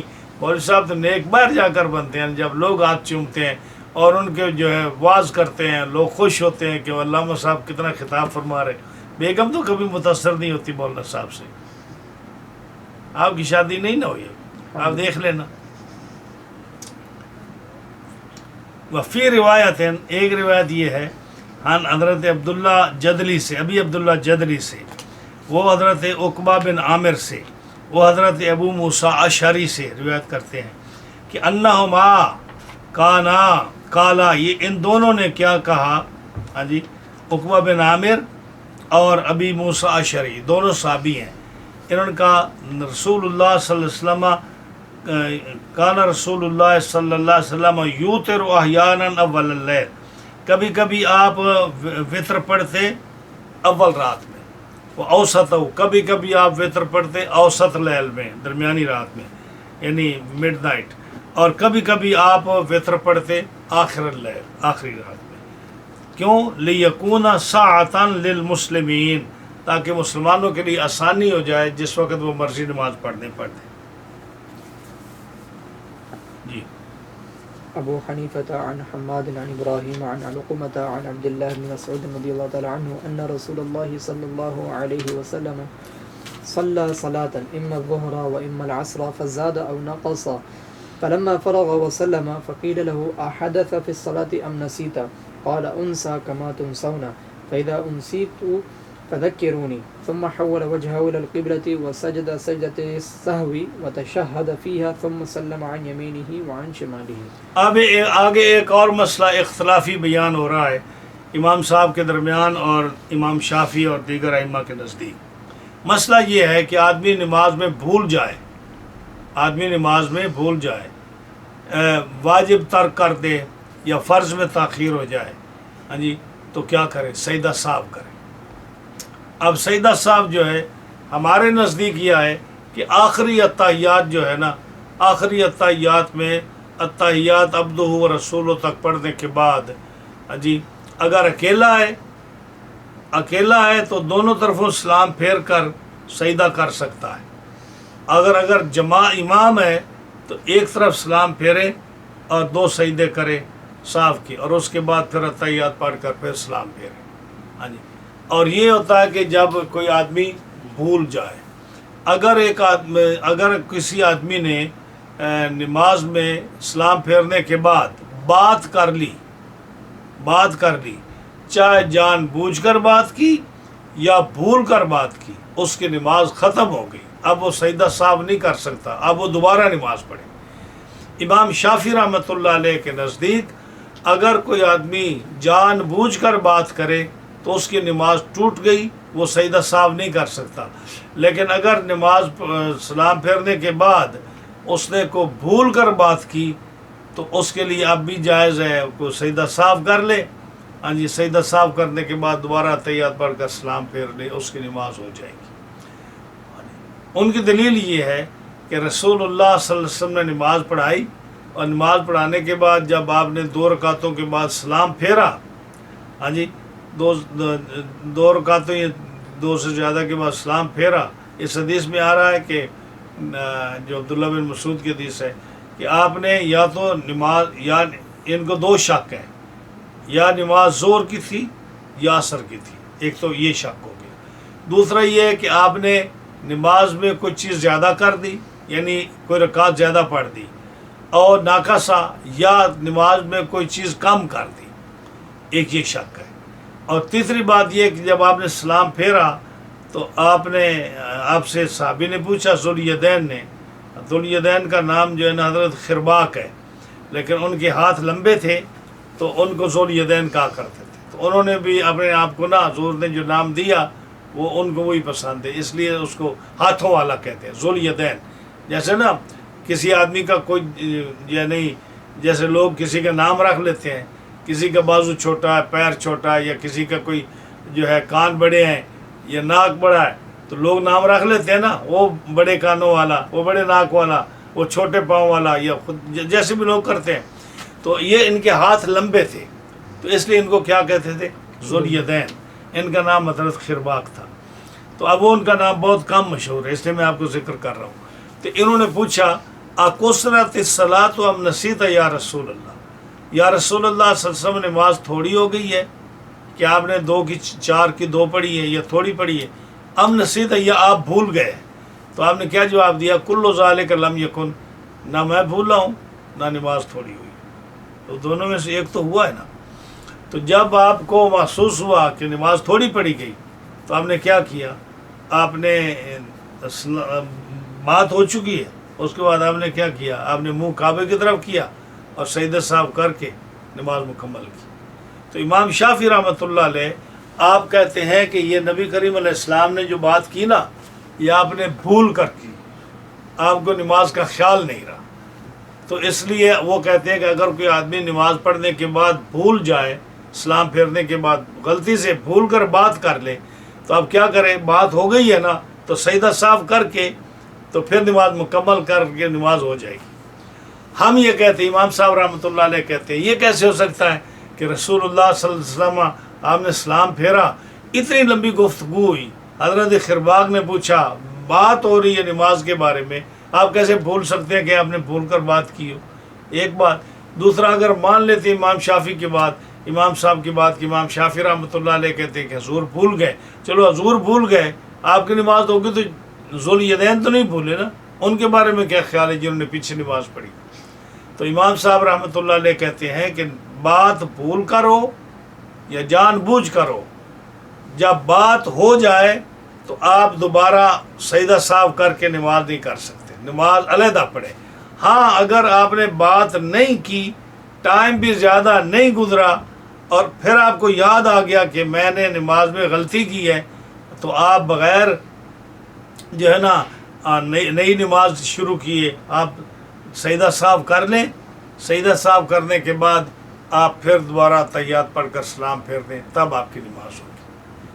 یہ اب اس کا ذکر ہو رہا ہے کہ امام صاحب رحمۃ اللہ علیہ حضرت حماد سے، وہ اپنے استاد حضرت ابراہیم نخعی سے، وہ اپنے استاد حضرت علقمہ سے، وہ اپنے استاد حضرت عبداللہ بن مسعود رضی اللہ تعالیٰ عنہ سے روایت کرتے ہیں کہ نبی کریم علیہ السلام نے نماز پڑھائی، نماز اما الظہر، یا تو ظہر کی نماز تھی، اما العصر، یا عصر کی نماز تھی. فزادہ، آپ نے یا تو نماز میں کچھ زیادہ پڑھ دیا، ہاں جی، یعنی جیسے پہلا تحیات ہے تو اس کے بعد لمبا کر دیا اس کو، تو زیادہ ہو گیا نا. اور ناقصہ، یا آپ پہلا تحیات بھول گئے یا اس طرح کی کوئی بات کی، تو یہ ان کو یاد نہیں کہ ظہر تھی یا عصر تھی، آپ نے نماز میں کچھ چیز زیادہ کی یا کم کی. تو تو اب کیا جب فارغ ہوئے نماز سے اور سلام پھیرا، فقیل لہو، سلام پھیرنے کے بعد کسی نے عرض کیا، حضرت خرباغ نے عرض کیا، احدث فی الصلاۃ شیء ام نسیتا، یا رسول اللہ صلی اللہ علیہ وسلم کوئی چیز نماز میں نیا حکم آ گیا ہے، کوئی نئی چیز پیدا ہوئی ہے، یا آپ بھول گئے ہیں، یعنی نماز تھوڑی ہو گئی ہے یا آپ بھول گئے ہیں؟ تو آپ نے فرمایا انسا کما تنسون، میں بھلا دیا گیا ہوں جیسے تم بھلا دیے جاتے ہو، تو یعنی میں بھلا دیا گیا ہوں۔ فیضا انسی، تو جب میں بھلا دیا جاؤں، میں کوئی بات بھول جاؤں، فذکرونی، تو مجھے یاد دلا دیا کرو، یعنی پیچھے سے آواز دیا کرو، سبحان اللہ کہہ دیا کرو، یا عورتیں تو ہاتھ ایسے تصفیق کر دیا کریں، یہ طریقہ ہے۔ ثم حول، پھر آپ نے اتنی باتیں کرنے کے بعد آپ نے چہرہ پھیرا قبلے کی طرف، پہلے مقتدیوں کی طرف تھا، چہرہ قبلہ کی طرف کیا، وہ ساجدہ سجدہ صاف، اور 2 سجدے کیے، سجدہ صاف کی جیسے ہم کرتے ہیں، اور تشہد و تشہد فیہ، اور اتحیات بیٹھے، اتحیات پڑھا، ہاں جی تشہد پڑھا، ثم سلم عن یمینہ و عن شمالہ، پھر آپ نے دائیں بھی سلام پھیرا، بائیں بھی سلام پھیرا۔ تو اس حدیث سے کیا مطلب ثابت ہوا کہ جو ہے نا آپ جو ہے نا آپ نے نماز پڑھنے کے بعد سجدہ صاف کیا بھولنے کے بعد۔ اب لوگ ہمیں کہتے ہیں کہ جی آپ جب حضور نے بات کی تو آپ نے بات کرنے کے بعد سجدہ صاف کیا، تو ہم کہتے ہیں کہ یہ حضور کی خصوصیت ہے، یعنی بات جو کرنا یہ نبی کریم علیہ السلام کی خصوصیت ہے۔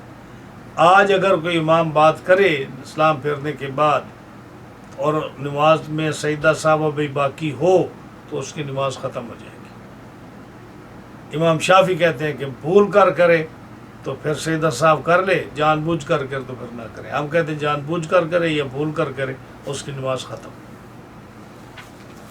اب جو ہے نا ایک بات اور میں نے بڑی، شاید اس میں تو نہیں آئی، کسی اور کتاب میں آئے گی، کہ سجدہ صاحب کے لیے پھر 2 روایتیں آتی ہیں۔ ایک آتی ہے کہ عبدہ و رسول تک پڑھنے کے بعد سلام پھیرے، اگر اکیلا ہے تو دونوں طرف بھی پھیر سکتا ہے، امام ہے تو ایک طرف پھیرے، تاکہ جو لاحق ہے پیچھے جو ہے یا مسبوق ہے وہ نہ کہیں اس کی نماز میں کوئی خلل نہ آئے، تاکہ وہ بھی کھڑا ہونا ہے تو وہ دیکھے کہ امام نے فائنل سلام پھیرا ہے یا سجدہ صاحب کا کیا۔ اور ایک روایت ہم نے پڑھی ہے کہ امام جب ہے نا پورا تحیات پڑھنے کے بعد سلام پھیرنے کے بعد 2 سجدے کر دے تو اس کی نماز ہو جائے گی، لیکن ہم نے جو ہمارے اندر مشہور ہے وہ یہی ہے کہ عبدہ و رسول تک پڑھ کر سلام پھیرے اور اس کے بعد سجدہ صاف کرنے کے بعد پھر تحیات پڑھ کر دی جائے۔ جی یہ جو کلام فرمایا ہے ادھر، یہ پھر بعد میں منسوخ ہو گیا؟ منسوخ ہو گیا۔ ابو حنیفۃ عن سماک عن عیاض الاشعری عن ابی موسیٰ الاشعری رضی اللہ تعالی عنہ ان النبی صلی اللہ علیہ وسلم سجد فی صاد۔ اب ایک اور اختلاف ذکر ہو رہا ہے۔ یہ اختلاف یہ ہے کہ امام اعظم ابو حنیفہ رحمۃ اللہ علیہ کے نزدیک جو قرآن کے سجدے ہیں وہ کتنے ہیں؟ 14، اور امام شافعی کے نزدیک 15 ہے، اور ان میں پھر کچھ سجدے وہ ہیں جن پر اتفاق ہے اور کچھ سجدوں میں اماموں کا اختلاف ہے۔ تو جو سجدہ ہے نا 17ویں پارے کا، یا ایھا الذین آمنوا ارکعوا واسجدوا، یا ایھا الذین آمنوا ارکعوا واسجدوا وافعلوا الخیر لعلکم تفلحون، اور کما قال اللہ تعالی۔ یہ جو سجدہ ہے نا، یہ امام شافعی کے نزدیک یہ سجدہ ہے، امام ابو حنیفہ کے نزدیک یہ سجدہ نہیں۔ وہ کہتے ہیں کہ جس آیت میں رکوع کا لفظ بھی آ جائے وہاں سے نماز کا رکوع اور سجود مراد ہے، وہاں سجدہ تلاوت مراد نہیں ہے۔ ہاں جی، تو یہاں چونکہ آمنوا ارکعوا، رکوع کا لفظ آیا، سجود کا لفظ آیا، اس لیے یہاں نماز کا سجدہ ہے، قرآن کا سجدہ تلاوت نہیں ہے۔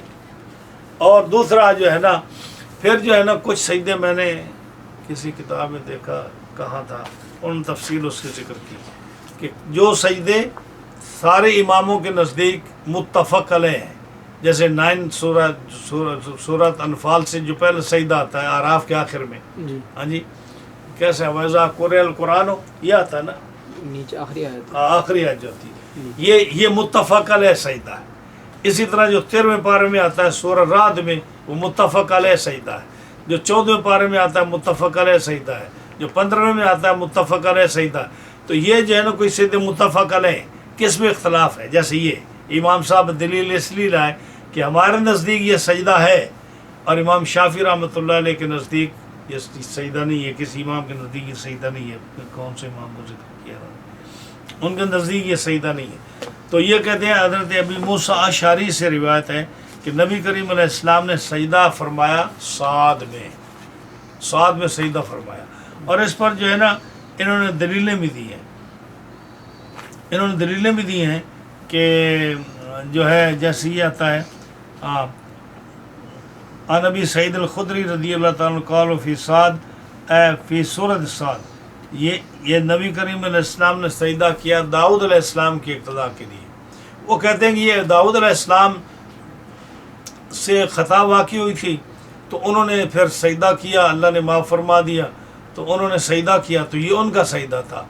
تو یہ کہتے ہیں کہ جب داؤد علیہ السلام اللہ کے نبی ہیں، تو اللہ کے نبی کی اقتدا کا حکم حضور صلی اللہ علیہ وسلم کو ہوا ہے نا، فَبِهُدَاهُ مُقْتَدِي ذَلِكَ هُدَى اللَّهِ يَهْدِي بِهِ ذَلِكَ هُدَى اللَّهِ يَهْدِي بِهِ مَن يَشَاءُ بھی ہے کہ نہیں؟ ذَلِكَ هُدَى اللَّهِ يَهْدِي بِهِ مَن يَشَاءُ فَبِهُدَاهُ مُقْتَدِي او کما قال اللہ تعالیٰ۔ یہ جو تلک حجتنا کی آخری آیت ہے اس رکوع کی، اس میں یہ حکم ہے کہ جو رسول اللہ صلی اللہ علیہ وسلم کو حکم ہے کہ جتنے بھی انبیاء علیہ السلام ہیں ان کے کاموں کی اقتدا کریں۔ تو جب وہاں حکم ہے تو آپ صلی اللہ علیہ وسلم نے اگر داؤد علیہ السلام نے سجدہ کیا ہے تو اس کی اقتدا میں آپ کو بھی حکم ہے سجدہ کرنے کا۔ اسی طرح اور بھی روایتیں گزری ہیں جس میں انہوں نے روایات گزری ہیں کہ کسی صحابی کو خواب آیا اور انہوں نے دیکھا کہ میں نے یہ آیت پڑھی ہے، تو اس میں سجدہ میں نے کیا، تو آ کر حضور کو بتایا تو انہوں نے فرمایا ہاں، اس کے بعد پھر آپ نے کنٹینیو اس آیت کے بعد سجدہ کرنا شروع کر دیا۔ تو یہ اس لیے آپ حدیث لائے کہ سورۃ صاد کا سجدہ یہ انبیاء کی اقتدا میں یہ کرنا چاہیے۔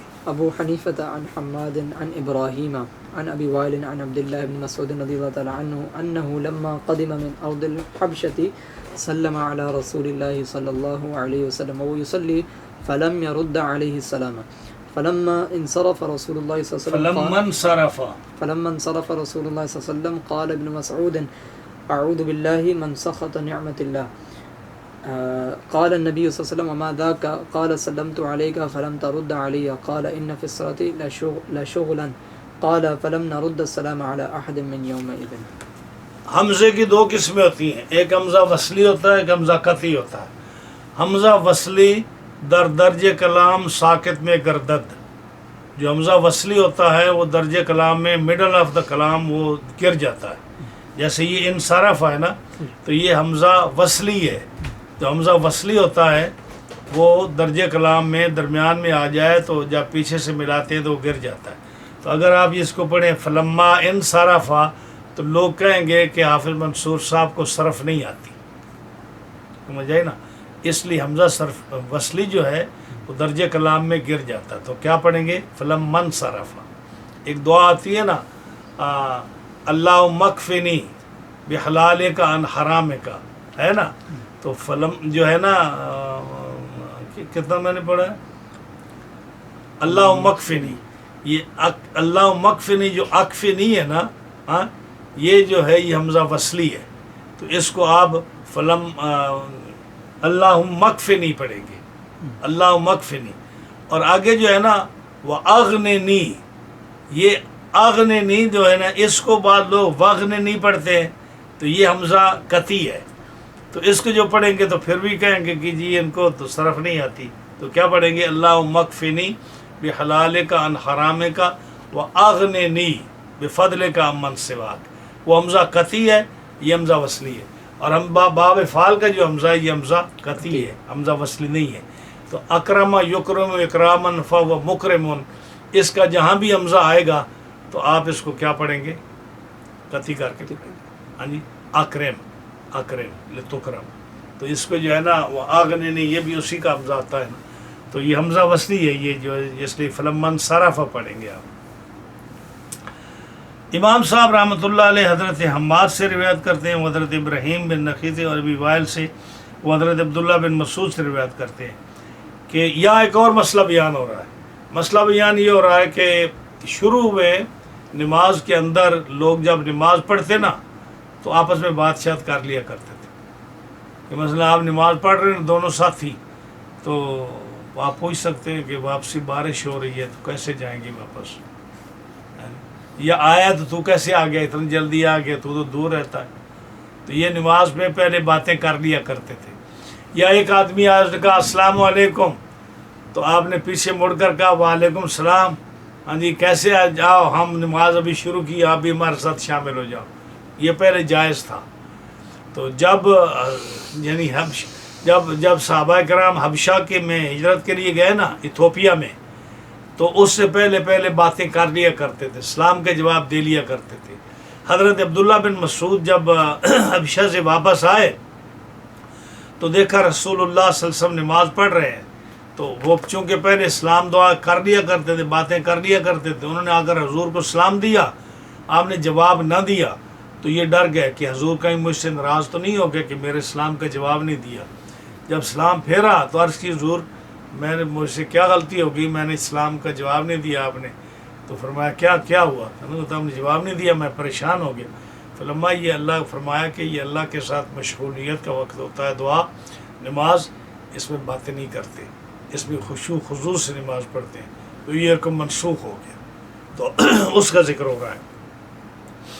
حضرت عبداللہ بن مسعود کہ لما قادما من ارض الحبشہ تھے، جب حبشہ سے، حبشہ جو ہے نا آج کل کا حبشہ وہ ایتھوپیا ہے، جہاں جو ہے نا ایتھوپیا، اس میں جب مسلمان گئے تھے، تو ایتھوپیا سے جب واپس آئے حضرت عبداللہ بن مسعود، تو انہوں نے نبی کریم علیہ السلام کے خدمت میں سلام پیش کیا، السلام علیکم یا رسول اللہ، اور آپ نماز پڑھ رہے تھے۔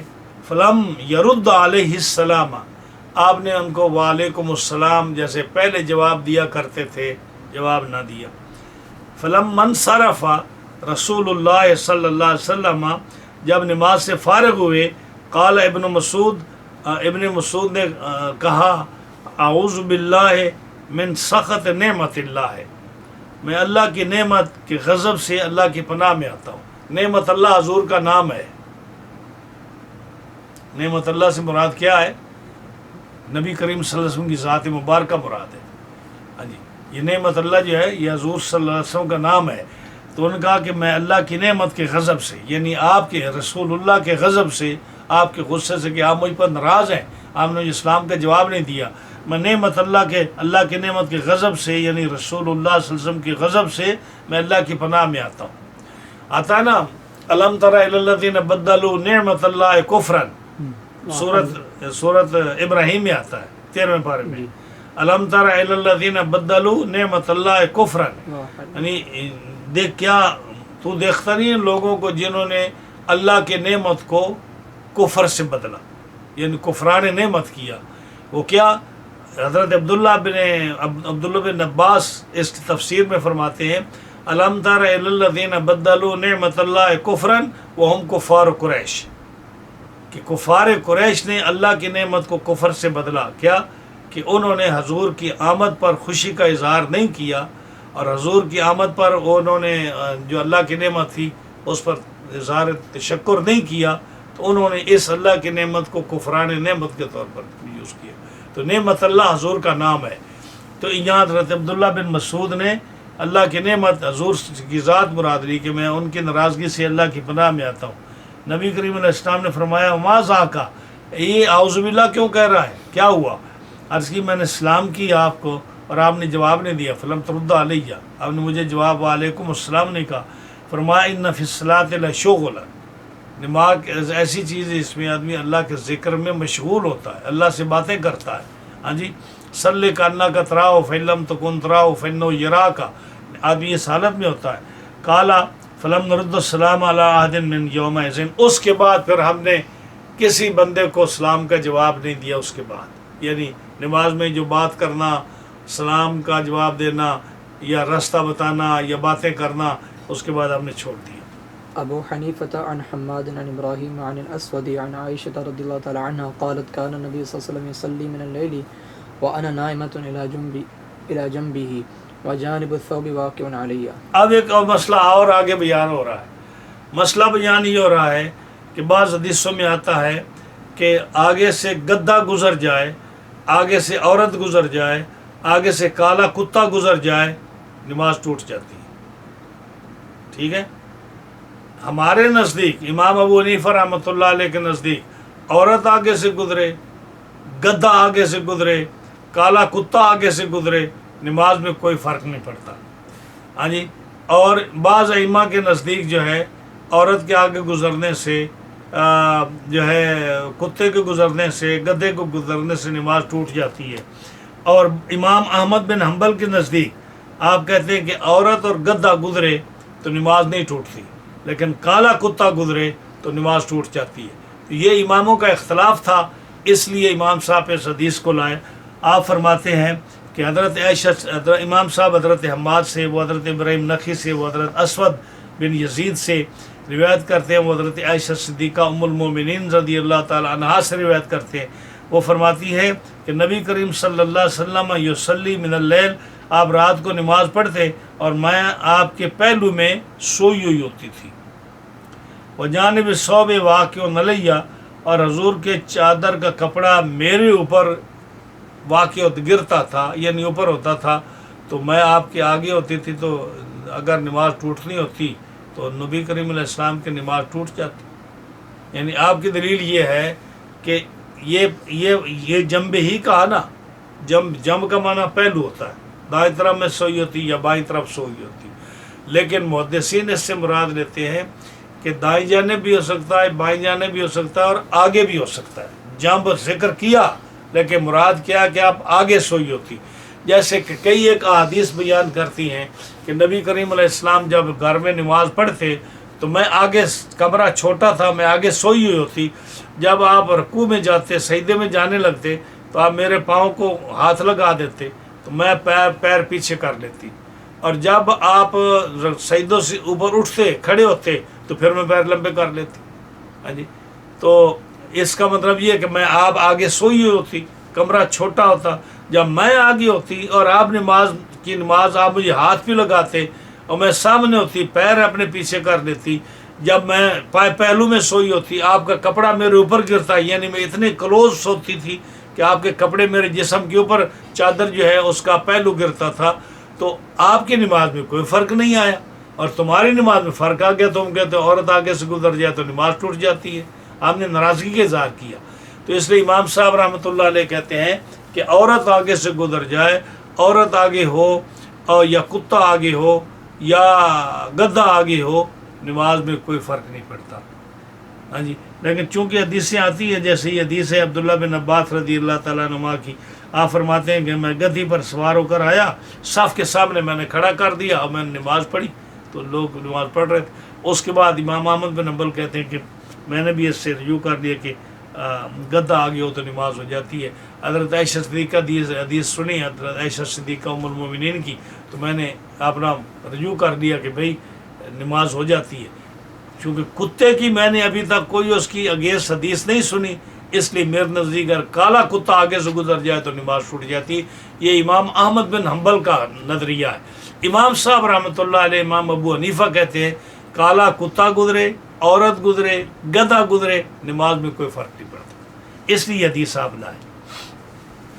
جی. ابو حنیفہ ابو حنیفة عن نافع عن ابن عمر رضی اللہ تعالی عنہما ان رسول اللہ صلی اللہ علیہ وسلم سن في الصلاة اذا نابهم فيها شيء التسبيح للرجال والتصفيق للنساء. اب یہ ایک مسئلہ اور بیان کرتے ہیں. فرمایا کہ جب نبی کریم علیہ السلام نے نماز میں سنت کس چیز کو قرار دیا؟ ہاں جی. فرمایا کہ جب اذا نابهم فيه شيء، کوئی مسئلہ پیدا ہو جائے نماز میں، امام بھول جائے، یہ مطلب امام بھول جائے، کوئی مسئلہ پیدا ہو جائے تو التسبیح للرجال، آدمی کیا کہیں؟ سبحان اللہ. اب یہ آدمی بولتا ہے، امام بولتا ہے نا، تو کہتے اللہ اکبر، سامع اللہ لمن حمدہ، اللہ اکبر کہتے ہیں نا، تو کیا کہنا چاہیے؟ سبحان اللہ. سبحان اللہ. یہ مسئلہ پتہ ہونا چاہیے، کسی کو بھی نہیں پتہ، سارے اللہ اکبر کہتے ہیں، سامع اللہ کہتے ہیں، ہاں جی الحمدللہ رب العالمین، السلام علیکم ورحمۃ اللہ، ہاں جی سبحان اللہ کہنا چاہیے، مردوں کو سبحان اللہ کہنا چاہیے، اور عورتوں کو تصفیق، عورت کی آواز بھی عورت ہے، عورت کی آواز بھی عورت ہے، ہاں جی، تو اور عورت کو کیا کرنا چاہیے؟ ایسے،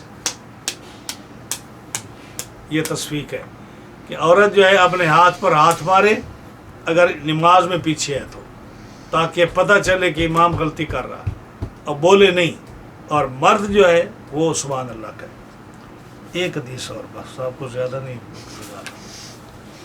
ابو حنیفة رضی اللہ تعالی عنہ عن حماد عن ابراہیم عن الاسود بن یزید انه سأل عائشة رضی اللہ تعالی عنہ عما يقطع الصلاة فقالت یا اہل العراق۔ اسود ابن یزید دن کو پڑھا ہے، یزید تو ایک اس میں فعل ہے، دوسرا علم ہے۔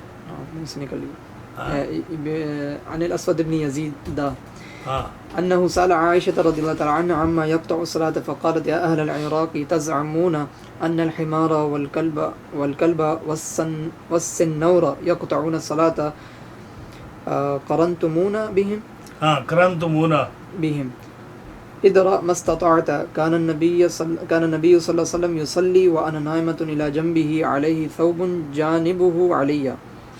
یہ بھی وہی حدیث ہے کہ عورت جو ہے وہ آگے سے گدھا اور کتا بلی آگے سے گزرے تو نماز نہیں ٹوٹتی ہمارے نزدیک۔ وہ ایک عراقی تھا، اس نے مائی صاحبہ سے مسئلہ پوچھا تو آپ کو بڑا غصہ آیا اس پر، تو آپ نے کہا کہ تم نے ہم عورتوں کو کتے بلے اور گدھے سے ملا دیا، یا آپ کو ناراضگی ہوئی آپ کہ آپ نے تم کیسی حدیث ہے؟ یہ حضرت ابو ہریرہ سے مروی ہے نا، تو آپ ابو ہریرہ پر ناراض ہوئی مائی صاحب رضی اللہ عنہ کہ آپ نے ہمیں گدھے اور کتے اور بلے سے ملا دیا، تم کو خیال نہیں آیا ذرا؟ پھر آپ نے یہ حدیث بیان کی کہ میں ساری زندگی نبی کریم علیہ السلام کے ساتھ رہی ہوں، اور آپ کے سامنے میں لیٹی ہوتی تھی، جب آپ نماز پڑھ رہے ہوتے تھے پہلو میں لیٹی ہوتی تھی، آپ کے کپڑے میرے اوپر گرتے تھے، اتنی میں کلوز ہوتی تھی، یا آپ کے سامنے لیٹتی تھی، اور آپ جو ہے آپ کی نماز میں کوئی فرق نہیں آیا، اور تمہیں خیال نہیں آیا، تم ہمیں کہتے ہو کہ عورت آگے گزر جائے، کتا گزر جائے، بلی گزر جائے، گدھا گزر جائے تو نماز ٹوٹ جاتی، تم نے ہمیں عورتوں کو یعنی ان کے ساتھ ملا دیا، گدھوں کے ساتھ، کتوں کے ساتھ ملا دیا، آپ نے ناراضگی اظہار کیا۔ وہ حدیث ہے۔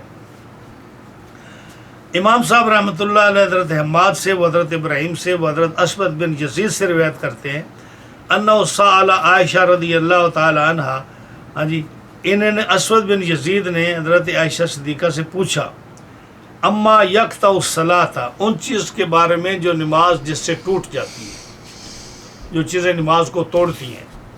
فقالت، آپ نے فرمایا اے اہل عراق، یہ عراقی تھے نا اسود بن یزید، اے اہل عراق تزعمون، تم یہ گمان کرتے ہو، تم یہ کہتے ہو کہ ان الحمار گدھا، والکلب کتا، والسنور اور بلی، یقطعون الصلاۃ یہ نماز کو توڑ دیتی ہیں، کرنتمونا بہم، اور تم نے عورتوں کے گروہ کو ان کے ساتھ ملا دیا، کرنتمونا یہ کرنتم ہے نا، ملا دیا تم نے ہمیں عورتوں کے گروہ کو بہم ان چیزوں کے ساتھ، کہ جیسے گدھا آگے ہو، کتا آگے ہو، بلی آگے ہو تو نماز ٹوٹ جاتی، تم کہتے عورتیں بھی آگے ہو تو نماز ٹوٹ جاتی۔ ادرا مستطاعت، جو آپ کے آگے سے گزرنا چاہے، اگر آپ کی پہنچ میں ہے نا تو اس کو روک لو۔ ایسے ہاتھ کرتے ہیں نا نماز پڑھتے ہوئے، ایسے کرتے ہیں نا، یہ ادرا، امنا، ادفع، یعنی جو آگے سے گزرنے لگے، اگر بالکل آپ کے آگے سے گزرنے لگے تو اور آپ کا ہاتھ پہنچ سکتا ہو تو ایسے کر لو، تھوڑا آگے تو گزرنے لگے تو ایسے کر لو اس کو، تاکہ وہ آپ کا ہاتھ دیکھ کر رک جائے۔ ادرا مستطاعت، جتنی آپ کے اندر طاقت ہے نماز پڑھتے ہوئے اس کو روک لو، وہ یہی طاقت ہے نا کہ آپ ایسے ہی کر سکتے ہو۔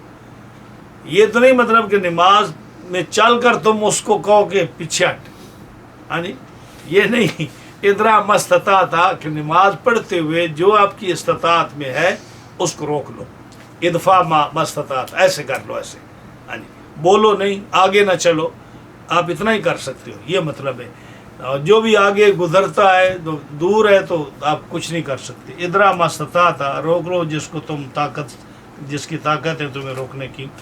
نبی کریم صلی اللہ علیہ وسلم نماز پڑھتے تھے اور میں سوئی ہوئی ہوتی تھی الا جنبہ ہی، وہی مطلب جنبہ کا سائڈ پر یا فرنٹ پر بھی حدیثیں آتی ہیں. علیہ صوب، جو آپ کی چادر ہوتی جانب علیہ، اس کا ایک پہلو میرے اوپر ہوتا، ایک ان کے اوپر ہوتا، یعنی اتنی میں قریب ہوتی، اور آپ کی نماز میں کوئی فرق نہیں آیا اور تمہاری نماز ٹوٹ جاتی. یہ آپ نے فرمایا.